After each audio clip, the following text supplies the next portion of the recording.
वाळू माफियांच्या मुजोरीला चाप अड्डा उद्ध्वस्त करून प्रांताधिकाऱ्यांनी मोडलं वाळू माफियांचं कंबरड।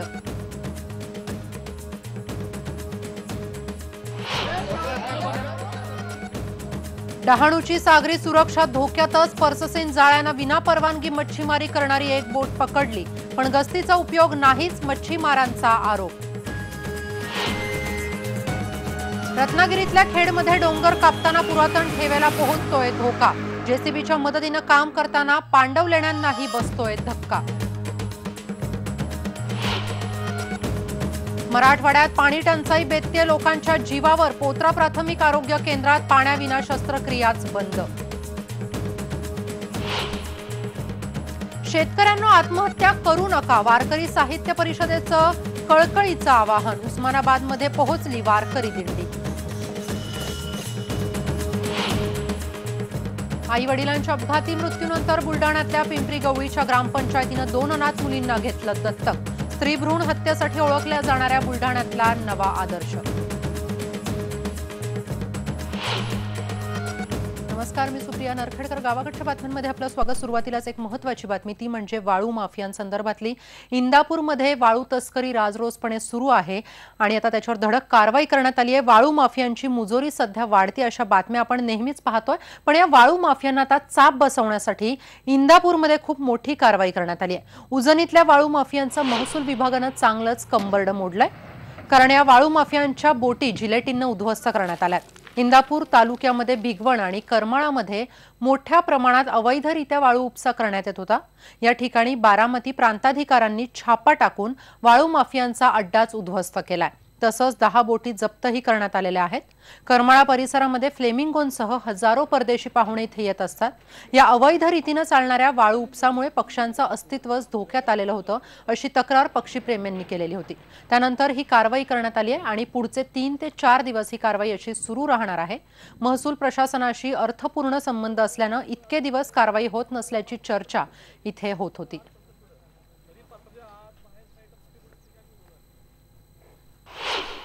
उजनी बॅकवॉटरमध्ये गेल्या महिन्याभरापासून अवैध वाळू उत्खनन चालू आहे। गेल्या 15 दिवसापूर्वी आम्ही कारवाई केली, परतच कारवाई करण्यासाठी आलेलो आहोत। इथं पक्ष्यांचं आश्वासन असल्यामुळं अनेक पक्षीप्रेमींचा इथं सारखा एक आरोप होता की इथं मोठ्या प्रमाणात अवैध उत्खनन चालू असल्यामुळं त्या बोटींच्या आवाजामुळं आणि प्रदूषणामुळं इथं पक्षी स्थलांतर करत आहेत। त्यामुळं परत आम्ही आज कारवाई करण्यासाठी आलो आहे। इथं सध्या आम्हाला आमच्या पाठीमागं 4 मोठ्या आणि 8 छोट्या बोटी आहेत, त्यात आम्ही ब्लास्टिंगवर ओढून आलो आहोत। आत्ताच आम्ही करमाळा हद्दीमध्ये 2 बोटी उडवल्या आहेत। आज करमाळा, बारामती, इंदापूर आणि दौंड च्या संयुक्त पथकाने कारवाई चालू केली आहे आणि ही कारवाई अशीच पुढे 2-3 दिवस चालू राहणार आहे।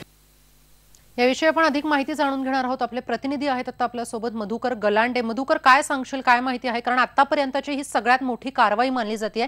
इंदापूरमध्ये ही वाळू माफियांवर सगळ्यात मोठी कारवाई करण्यात येते, काय माहिती सांगशील?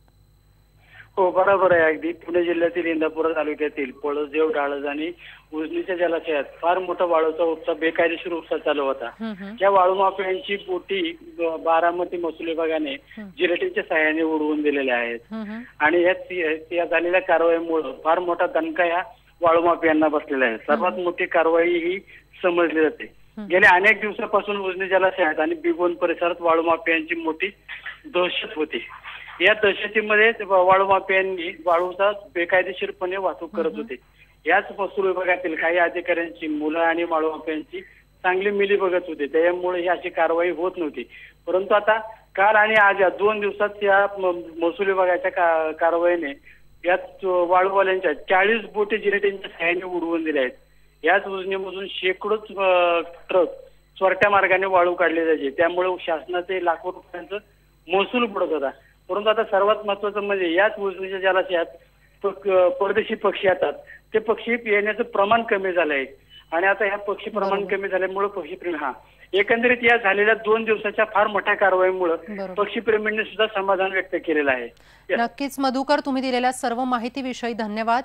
आपण पाहिलं की इंदापूर जिल्ह्यातली ही सगळ्यात मोठी वाळू माफियांवरची आपण कारवाई ही झालेली आहे। आपण वळूयात पुढच्या बातमीकडे। रत्नागिरीतील खेड शहराच्या मध्यवर्ती ठिकाणी असणारा मोठा डोंगर कापण्याचं काम सध्या चालू आहे। या कामामुळे डोंगरातील पुरातन मंदिर, पांडवकालीन शिल्प आणि पुरातन ठेवा नष्ट होतोय। जेसीबीच्या मदतीनं हे काम चालू आहे आणि प्रशासन याकडे खूप दिवसांपासून डोळेझाक करत आहे। याचाच आढावा घेतलाय आमचे प्रतिनिधी कृष्णकांत साळगावकर यांनी। रत्नागिरी जिल्ह्यामधल्या खेड तालुक्यामध्ये मी उभा आहे। एका डोंगरावरती उभा आहे। पांडवकालीन लेणी या डोंगराच्या पायथ्याशी आहेत आणि या डोंगराला उद्ध्वस्त करण्याचं काम या ठिकाणी चालू आहे। मोठ्या प्रमाणामध्ये उद्ध्वस्त होतोय डोंगर। आपण पाहू शकताय कशा पद्धतीनं या डोंगर पूर्ण नष्ट करण्याचं काम या ठिकाणी चालू केलेलं आहे। या ठिकाणी खरं तर अधिकाऱ्यांनी हे काम थांबवायला पाहिजे होतं। पुरातन वास्तू आहे, हिचं खऱ्या अर्थानं संरक्षण होणं काळाची गरज आहे। मात्र प्रशासन संरक्षण सोडात या कामाला खुलेआम संरक्षण देतंय आणि यामुळेच बिनदिक्कतपणे दिवसा ढवळ्या 2 डंपर 2 JCBच्या मदतीनं हा पूर्ण डोंगर जो आहे हा डोंगर कापण्याचं काम इथं चालू आहे। प्रशासनानं याकडे तातडीनं लक्ष घालण्याची गरज आहे। पुरातन वास्तू जपण्याचं काम, त्यांचं संरक्षण आणि संवर्धनाची जबाबदारी राज्य सरकारची आहे। असं असताना मात्र खेडमध्ये अशा कामांना संरक्षण का दिलं जात आहे हाच खरा सवाल या ठिकाणी उपस्थित होतोय। कृष्णकांत सळगावकर, IBN लोकमत, खेड। आता बातमी आहे डहाणूची। डहाणू समुद्र किनाऱ्याच्या सुरक्षेचा प्रश्न आता पुन्हा एकदा ऐरणीवर आलाय। डहाणूमध्ये अवैध मासेमारी करणारी एक बोट इथल्या ग्रामस्थ आणि मच्छीमारांच्या मदतीनं मत्स्य विभागानं ताब्यात घेतली आहे। यात एका मोठ्या पर्ससीन नेटनं मासेमारी करणाऱ्या बोटीसह 15 खलाशांना ताब्यात घेण्यात आलंय, तर 6 ते 7 बोटी फरार झालेल्या आहेत। या पर्ससीन नेट बोटी डहाणू भागामध्ये 12 नॉटिकलमध्ये येऊन परवानगी नसताना देखील या बोटीमधून मासेमारी केली जात होती। शिवाय या खलाशांकडे कोणतीही कागदपत्र नव्हती। ही बोट रायगडमधून आली होती आणि याबाबत कस्टम आणि सागरी गस्त पोलिसांसोबत संपर्क साधला तेव्हा त्यांनी कॅमेरासमोर काहीही बोलायला नकार दिला।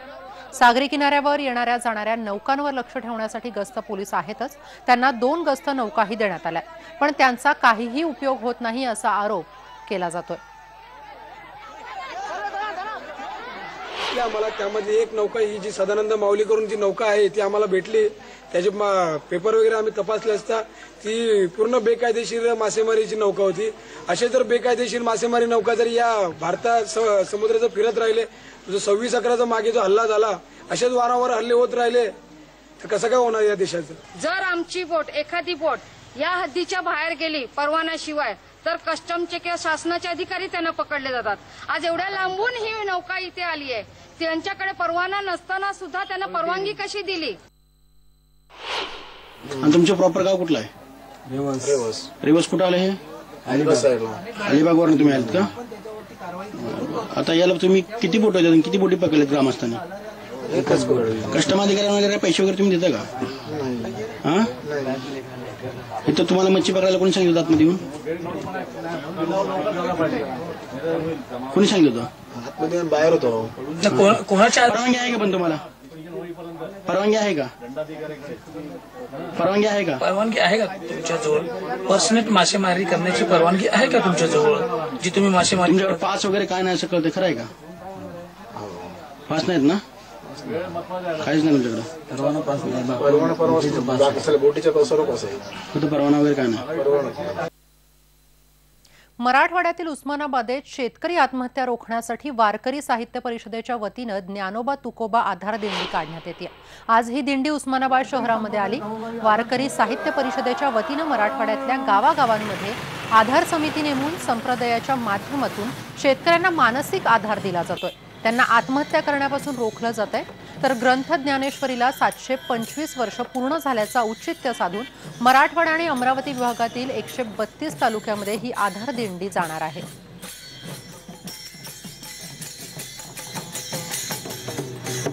आनंद निर्भरे असो भलते टाई, सुख दुःख आम्हा नाही चाड। या भूमिकेतून आम्ही सुख दुःखाला मानणार नाही।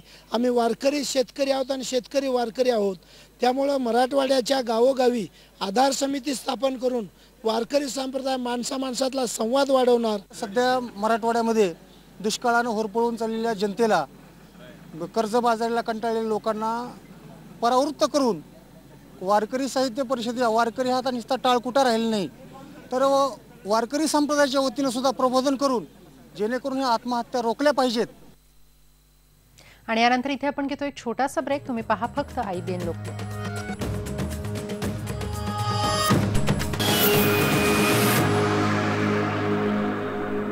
ब्रेकनंतर आपलं स्वागत। सध्या अभिमानानं जय महाराष्ट्र अशी म्हणण्याची परिस्थिती राज्यात नसल्याचा टोला युवा सेना प्रमुख आदित्य ठाकरे यांनी लगावला। शेतकरी मदतीपासून वंचित आहे तिथे सरकार पोहोचू शकत नाही, पण तिथे शिवसेना पोहोचली आहे असंही आदित्यनं म्हटलंय। बाळासाहेब ठाकरे यांची उद्या जयंती आहे। या निमित्त आदित्य ठाकरे यांच्या हस्ते 600 शेतकरी महिलांना शिलाई मशीन, घरगुती चक्की तसंच शेळ्या मेंढ्या अशा रोजगाराच्या साहित्याचं वाटप करण्यात आलं। बाळासाहेबांच्या स्मारकावर मात्र त्यांनी बोलायचं टाळलंय।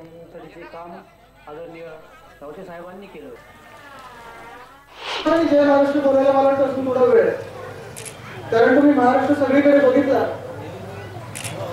तर काही ना काहीतरी युद्ध लागलेलं, काहीतरी कुठेतरी चालू, दुष्काळ कुठे चालू आहे, कुठे अतिवृष्टी चालू आहे, बेरोजगारी आहे, शेतकरी आत्महत्या करतायत। आणि मग जसं रावते साहेबांनी सांगितलं की खरं तर हे काम करताना आनंद झाला पाहिजे, पण ज्या गोष्टींसाठी आपण काम करतोय नंतर दुःख वाटतं की महाराष्ट्र अशी वेळ आहे। वळूयात पुढच्या बातमीकडे।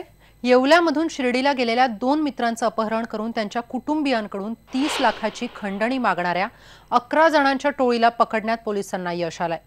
पोलिसांनी नगरमधून अपहरण झालेल्या तरुणांची सुखरूप सुटका केली आहे। या अपहरणकर्त्यांच्या टोळीमध्ये 3 महिलांचाही समावेश आहे। येवला शहरातील राष्ट्रवादीचे नगरसेवक हुसेनभाई शेख यांचा पुतण्या बबलू उर्फ शाहबाज आणि त्याचा मित्र राहुल चव्हाण 17 तारखेला शिर्डीला गेलेले होते। तर शाहबाज याला एका मुलीनं फोन करून तुला भेटायचं आहे असा फोन करून त्याला शिर्डीला बोलावून घेतलं। तिथे गेल्यानंतर त्या मुलीनं फोन करून वारंवार जागा बदलली आणि त्यानंतर 2 कार्समधून आलेल्यांनी त्यांचं अपहरण केलंय। पोलिसांनी 3 पथकं तयार करून श्रीरामपूरमधून या टोळीला अटक केली आहे। रविवारी म्हणजे 17 तारखेला बबलू आणि शहबाज शेख जो आहे येवल्याचा एक तरुण, त्याला एका मुलीचा फोन आला की मला भेटायचं आहे तुला म्हणून, आणि त्याला बोलवून त्यांनी शिर्डीला त्याला बोलवलं। तर तो त्याच्या राहुल चव्हाण नावाच्या मित्रासोबत ती दोघं गाडी घेऊन शिर्डीला भेटायला गेली। आमिष दाखवून फूस लावून तरुणांना बोलवणे आणि मग त्यांचं अपहरण करणे आणि मग त्या बदल्यामध्ये लोक त्यांच्या नातेवाईकांकडून खंडणी मागणे ही बेसिक मोडस ऑपरंडी या गुन्ह्यामध्ये आहे। आणि यानंतर आपण इथे घेतोय छोटासा ब्रेक आणि ब्रेक नंतर आपण जाऊयात सलग 3ऱ्यांदा ISO मानांकन मिळवणाऱ्या जिल्हा परिषदेच्या शाळेत।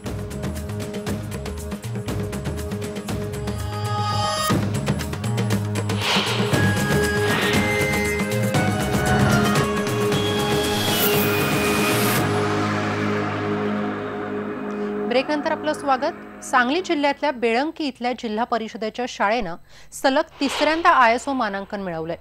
या शाळेमध्ये अभ्यासाबरोबरच इतर 35 उपक्रम राबवले जातात। शाळेत गांडूळ प्रकल्प, बालमित्र वाचनालय, औषधी वनस्पतींचं उद्यान तयार केलेलं आहे। तर मध्यान्ह भोजन आहारानंतर राहिलेलं उष्ट खरकट पक्ष्यांना खाऊ घातलं जातं। त्यामुळे दुपारी पाखरांचीही इथे शाळा भरते। 4थी शिष्यवृत्ती आणि खासगी गुणवत्ता शोध परीक्षांना 100% विद्यार्थी बसवले जातात। त्यातील किमान 90% उत्तीर्ण होतात आणि 3-4 जण गुणवत्ता यादीमध्ये चमकतात। सुंदर हस्ताक्षर, तापमान नोंदी, सामान्य ज्ञानाचा दररोज 2 प्रश्न, गीतमंच, शिष्यवृत्तीसाठी जादा तास आणि त्यासाठी तज्ञ व्यक्तींचं मार्गदर्शन, योगासनं, प्राणायाम असे उपक्रमही इथे राबवले जातात। ऑस्ट्रियाच्या कंपनीचे प्रतिनिधी राजीव जमीहाल यांनी शाळेच्या उपक्रमांची पाहणी करून मानांकन जाहीर केलंय। त्यामुळे 3 शिक्षक असलेली आणि ISO मानांकन मिळवणारी राज्यातील ही एकमेव जिल्हा परिषद शाळा ठरली आहे।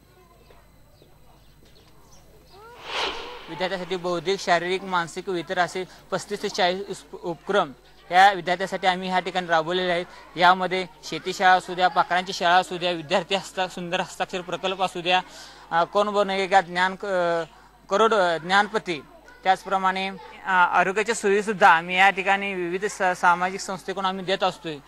त्याचप्रमाणे आदर्श परिपाठ, आजचे सामान्य ज्ञान, लवचिकता पाहणे असे वेगवेगळे उपक्रम या ठिकाणी आम्ही राबवत असतो। महाराष्ट्रातील वेगवेगळ्या जिल्ह्यातले शिक्षक लोक पाहण्यासाठी येत असतात आणि आदर्श घेऊन या ठिकाणी आपल्या शाळेत ते जाऊन ते राबवत असतात। माझ्या शाळेमध्ये अनेक उपक्रम राबवले जातात। त्यामध्ये सुका कचरा, ओला कचरा असे वेगवेगळे उपक्रम आहेत। आमच्या शाळेत मुलांचे गट पाडले आहेत। त्यामध्ये एखाद्या मुलाला कोणती गोष्ट येत नसेल तर गटाचा गटप्रमुख त्याला ती गोष्ट समजावून सांगतो. माझ्या शाळेमध्ये मला खूप शिकायला मिळते. माझ्या शाळेमध्ये अनेक उपक्रम आहेत. त्यामध्ये जुना पन्हाळा, बायोद्यान, कचऱ्याचे विघटन, पाखरांची शाळा, ऑक्सिजन पार्क, शेततळे, आयुर्वेदिक बाग, शेतीशाळा इत्यादी उपक्रम आहेत. माझ्या शाळेने सलग 3 वर्ष ISO मानांकन मिळवले आहे.